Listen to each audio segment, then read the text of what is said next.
Salut, c'est Mickaël, j'espère que tu vas bien. Aujourd'hui, une nouvelle vidéo où je vais te montrer comment choisir ton intracteur d'air et ton extracteur d'air en fonction de ton espace de culture grâce à un outil hyper simple qui se trouve sur goelette.fr. C'est parti, let's go!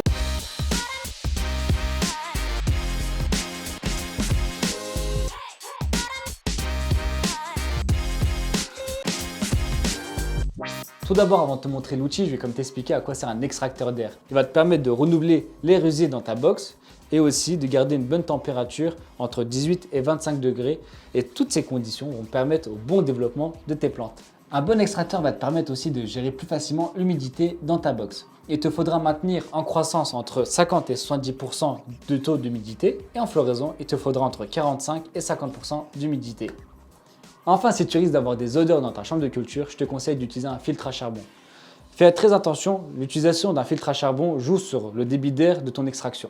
Dans certaines configurations, un intracteur d'air sera nécessaire. Je m'explique.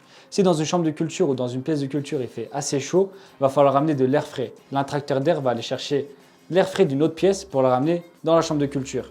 Bien sûr, si tu veux quelque chose de plus explicatif, on a fait une vidéo par rapport à l'intracteur d'air, je te mets le lien en description. Maintenant, c'est le moment que tu attends le plus, c'est de découvrir l'outil qui va te permettre d'estimer le débit d'air nécessaire dans ta box.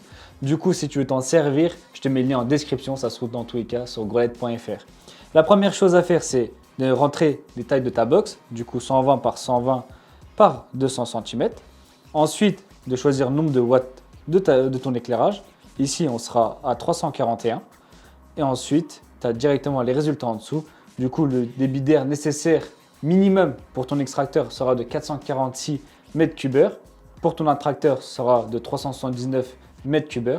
Et si tu utilises un filtre à charbon, il faudra juste cliquer et les données de l'extracteur vont changer. L'outil que je viens de te présenter est spécialement conçu pour les éclairages LED. Donc si tu es sous HPS, n'hésite pas à aller faire un tour sur goelette.fr pour te procurer un éclairage LED.